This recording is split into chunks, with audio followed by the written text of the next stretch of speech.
champion. Yeah, undisputed champion. Nigga, I was saying I need to get money. I need to get out of my situation. That's another thing why I say, like, once I get to, while I'm at this level, like, it's no point, like, it's no more point to prove to myself. Swindle around and fight Jake Paul for this money. If you think I'm going to sit back by the wayside and sit there and be like, well, even though I'm contracted to fight this guy for this amount of money on this certain day, I'm just going to sit here and be cool with, oh, he might not ever fight me, and he's going to go fight and get paid and get this money, and I'm not supposed to get anything? Gervonta Davis finally explained why he picked Jake Paul over a rematch with Lamont Roach. But now things are heating up, as Roach is reportedly considering legal action against Davis for breaking their contract. In a recent interview, Tank said that even if he fought Roach again, fans would still find something to complain about, so he decided to do what benefits him most: secure the biggest payday. Nah, Tank is a money fighter. Who's the bigger money fight for Tank? I don't think that's Shakur. Who else would you think? Jake Paul? Yeah, for sure, but I'm not even talking about fake boxing. Like, for sure, he gonna do that if that's this.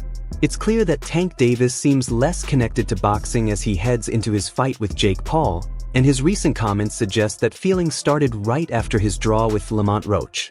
Speaking at Monday's press conference, Davis said he didn't want to share too much but emphasized that he's focused on doing what's best for himself after being in the sport since he was 7. He added that this is the first training camp where he's been able to truly enjoy himself and feel like his old self again, admitting that even before the Roach rematch, he wasn't fully invested. I put a lot out there, but it's just, doing what's best for me and what's right for me, and I've been doing this for a little minute now. I've been doing it since I... That response didn't sit well with many fans, who saw it as Tank dodging the real issue, like someone refusing to revisit a closed chapter. Lamont Roach quickly fired back, posting a meme of Lisa Simpson crying red-eyed with the caption, "Every time he's got to explain why he's fighting Jake," a sharp and funny jab that perfectly captured the tone of their ongoing rivalry. Boxing. Pound for pound talent.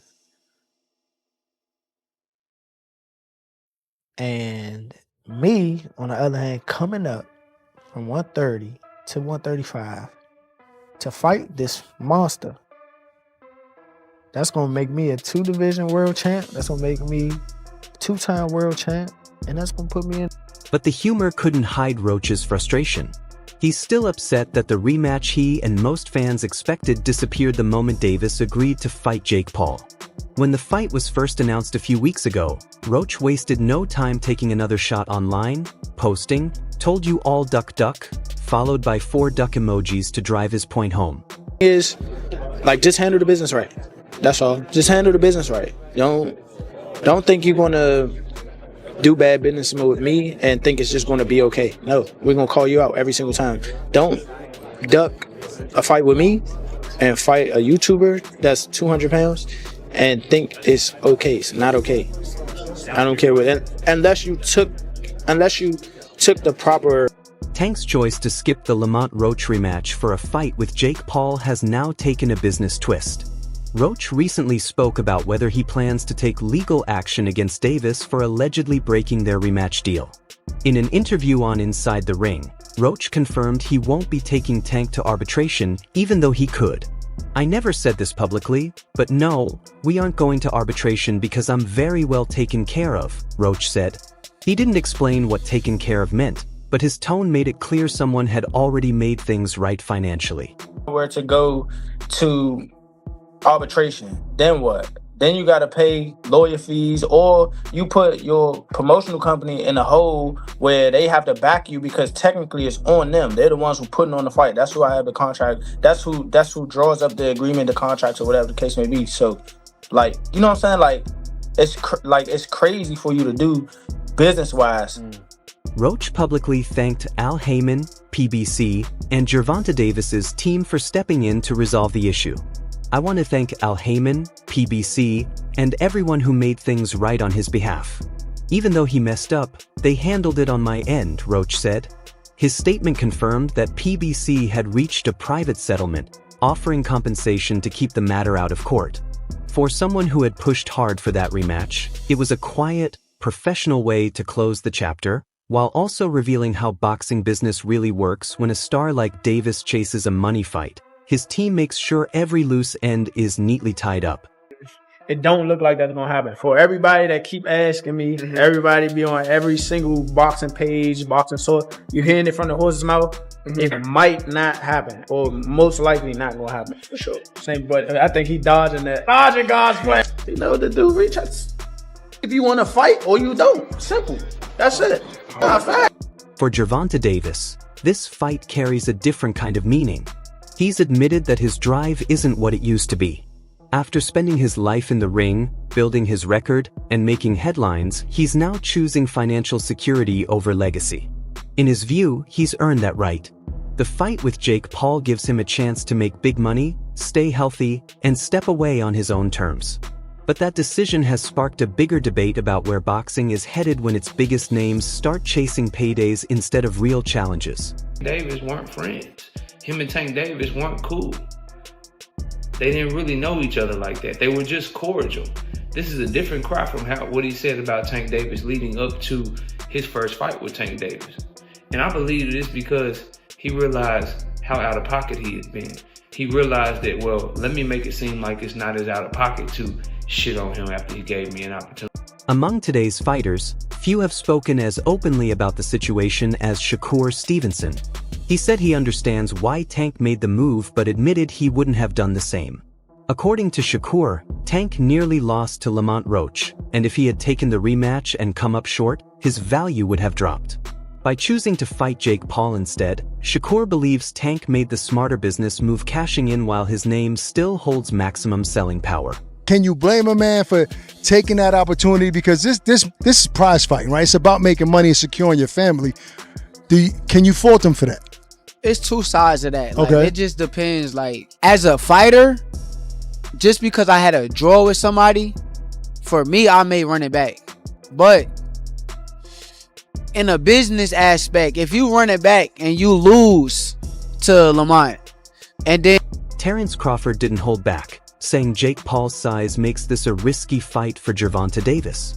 Jake's way too big for Tank, Crawford said. Coming from one of boxing's most respected technicians, that warning carries weight. He wasn't mocking the fight or questioning Tank's courage, he was pointing out the physical reality. Jake's size, reach, and natural weight could turn what's billed as a show into a real danger.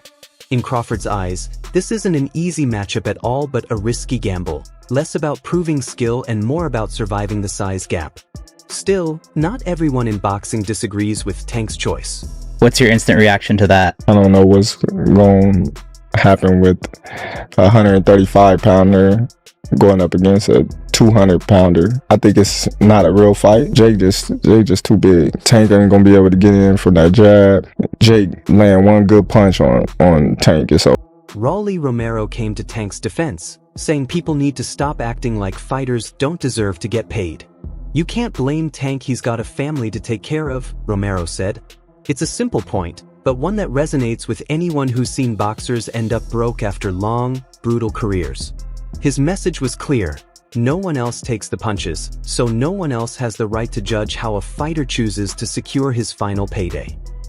You can't be mad at somebody for doing what they feel is best for them. Will it impact Tank's legacy if Jake Paul were like to beat him or even like knock him out? Dude, Tank's a 3-division world champion, 4-time 3-division world champion. At the end of it, bro, you can't take any. Davis's team shares the same outlook. His longtime trainer, Calvin Ford, described the Jake Paul fight as a business move, not a betrayal of boxing. Ford explained that their camp carefully negotiated every detail in glove size, weight, and conditions to protect Tank's safety and keep the upper hand. To them, it's simply a smart financial decision before retirement, no different from any professional planning ahead. This is a business decision, Ford said, a message that's been repeated across Davis's camp. It's no longer about Roach, it's about making the most of the time Tank has left in the ring. My only concern is, the gloves. You understand what I'm saying? Because we don't fight in 12-ounce gloves. We don't use 12-ounce gloves. That's training gloves, you know what I'm saying? I'm like, that's 2 pounds away from Jake. He fights in 10s. Meanwhile, Lamont Roach has suggested that this situation might not be over. He's hinted at exploring legal options if any rematch agreements were ignored. For now, it's mostly talk, but his tone makes it clear he feels pushed aside by the business side of boxing. What frustrates him most isn't just losing the fight he earned, but how fast it vanished once bigger money entered the mix. To him, it feels like a professional insult that goes against the core values fighters are supposed to trust: merit, ranking, and fairness. Jake Paul brings something to media and to boxing. You cannot miss a fight. I like it, V. I like the drama it's bringing, I'll be honest. But nobody really cares about this fight. Yeah, are you going to watch it? Yeah, of course. That's how it's going to go. Nobody really cares, but everybody's going to watch it. Like, he said, nobody cares about this. Even promoter Eddie Hearn acknowledged that while fans might not like it, the numbers make sense. You can't blame Gervonta, he said. Look at it, 5 to 7 million for Roach or 30 million for an exhibition with Jake Paul. I don't think we should judge. It's a blunt but honest take that highlights how much boxing's economics have changed. Prize fighting has always been about money, but in today's social media era, matchups like this turn legacy fights into luxury fights, and Tank's decision is a clear sign of that shift. It's kind of weird, because Jake Paul is extremely bigger than Tank. And I mean, but with it being exhibition, it makes sense. It's fine. He got it. And yet, despite all the talk about money, there's still a sense of uncertainty surrounding this fight. The rules are loose, the gloves are larger, and it may not even count on their official records. It's more of a show than a traditional about a spectacle built around what boxing used to be. Tank seems comfortable with that trade-off. He's no longer chasing approval, just the reward. Whether fans agree or not, he's accepted it. He's stepping into the ring against a man nearly twice his size, not for titles or rankings, but for one final spotlight and one final payday. Geo's World, facts. That's why Tank wants to fight Jake Paul. I'm telling you, he want to fight Jake Paul because he know if he climb in the ring with Shakur Stevenson, he's going to get zapated. He know. That connects directly to Davis's own comments from earlier this year. The 30-year-old has already said he plans to retire before the end of 2025, and his recent interviews have sounded more reflective, even distant. He's talked about boxing since childhood and how this training camp is the first time he's truly enjoyed the process again. For someone who's spent over 20 years in the sport, that says a lot. It sounds more like burnout than drive. That's what makes the Jake Paul fight so significant. It may be labeled an exhibition, but it feels like something more, a possible final chapter in Gervonta Davis's career. Jake knocks out Tank, we're crushed. If it goes all 10 and it was a sparring session, we hate it. And that's the Black Two Sugars. So the question is, can Tank knock out Jake? And this is what we're going to look at right now. First, the biggest question that I had was, can Tank... While Davis's reasoning makes sense, not everyone sees this fight as harmless entertainment. Some critics say even agreeing to it hurts his credibility, while others argue that boxing is evolving and Tank is simply adapting better than most. What's interesting is that the fight will make history not because of the matchup itself, but because of how it's being documented.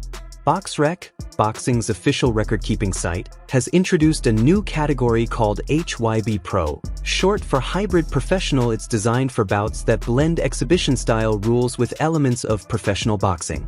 Normally, exhibitions aren't listed on BoxRec at all, but this event's size, format, and promotion push them to create a separate label. The HYB Pro tag means the fight won't count on Davis's or Paul's records, but it will still be recognized for its unique scale and structure. He's a marketing genius, but when it comes to people that pick his fights, I can't get my head around it. If Tank hits him clean, he's going to sleep. He'll have a lot of smoke blowing up his backside by his coaching team and people like that, but when he gets hit for real, 10 ounce, well, I'm told there's 16 ounce gloves now, like an exhibition. Right. I'm told the big gloves and head guards, he's gonna... The fight setup also matches that hybrid theme. According to ESPN's Andreas Hale, it will be held at a 195-pound catchweight, far above Davis's usual 135-pound class. The bout will run for 10 3-minute rounds using 12-ounce gloves heavier than standard pro gear but lighter than typical exhibition gloves. This puts Davis at a major size disadvantage, facing an opponent about 60 pounds heavier than what he's used to.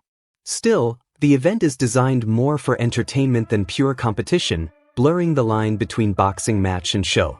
Looking good in this. I don't know how it is. It's looked to me, David and Goliath, but David got skill and Goliath doesn't, but I don't know how it's going to work out. But if for some reason it winds up being a really fun event and it has tons and tons of millions and millions and millions of viewers, when Gervonta Davis goes back to his... Netflix's involvement makes it clear this isn't a pay-per-view event, it's a global stream available to millions for a fraction of the usual cost. The model follows the new trend of crossover fights, where spectacle comes first and sport comes second. For Davis, that's not a downgrade, it's a wider reach. Adding to the novelty, the fight will include an AI judge acting as the third scoring official. Its score will be reviewed alongside the human judges to confirm the final result. It's an unusual but attention-grabbing twist that perfectly captures how this event blurs the line between real competition and pure entertainment. Somebody that small, I don't want to, you know what I'm saying? What do you think of the fight? I don't want to lose to somebody that's, there's no point in the fight. It's a great fight, actually. I'm not hating on the fight, but I think my thoughts on it is let's watch and see what happens. Ryan Garcia said his boxing's turning into WWE. Yeah, with that type of matchup. What do you all of this explains why fighters like Teofimo Lopez and others aren't criticizing Davis. They see it as him taking control and choosing how his career ends on his own terms. Meanwhile, Jake Paul is adding even more hype to the event. On a recent episode of the Double Coverage podcast, he revealed that there's a huge knockout bonus on the table. If someone gets knocked out, there's a big bonus, Paul said, without sharing the exact amount but hinting that it's large enough to make both men swing harder for the finish. They have Jake Paul, Gervonta Davis. That's the state of boxing. Yeah, that's right now. crazy. Let that sink in. Jake that's Paul, right Gervonta Davis is so crazy. 135 versus 200. That is so nuts. They're all exhibition. None of them are. They're exhibition. That kind of bonus only adds to the excitement, turning what could have been a relaxed exhibition into a high-risk, high-reward showdown. For Jake Paul, it's another chance to prove himself against a real world champion. For Gervonta Davis, it's a statement that even outside his weight class and near the end of his career, he's still built differently. Paul enters the fight with a 12-1 record and 7 knockouts, and while some still question the quality of his opponents, his win over Julio Cesar Chavez Jr. earlier this year showed he's more than just a YouTuber trying to box. Davis, meanwhile, remains undefeated at 30-1 with 28 knockouts, one of the sharpest records in the sport today. Tank is big. Tank has a lot of skill, but I don't think he's the same Tank that we saw the most incredible knockouts. We saw him, Lamont Roach performed great. They went to draw, and, I just don't know. And Tank walked away. I don't know if he loves it enough to beat a guy who outweighs him by 80 to 100. Still, the size difference is impossible to ignore. Jake Paul has fought as heavy as 227 pounds, while Gervonta Davis has never gone above 140, a gap of nearly 100 pounds at times. But that's exactly what makes this matchup such a spectacle. It's outrageous, yet carefully planned, a mix of risk, showmanship, and strategy designed to grab attention worldwide. 92-pound weight difference, almost 100-pound weight difference. It's insane. Let's say he comes in at 200 pounds. It's still a 65-pound weight advantage. That is called one thing. That's called being a bully. It's like, dude, what are you doing? What don't you understand about this? If you want respect from your peers, Even ESPN's Andreas Hale noted that while the matchup looks unusual on paper, its setup and scale make sense. He explained that the event is being viewed as an experiment, one that could change how exhibition boxing is recorded and marketed. And with Netflix behind it, the global audience is expected to be massive. Share your thoughts in the comments and subscribe for more updates.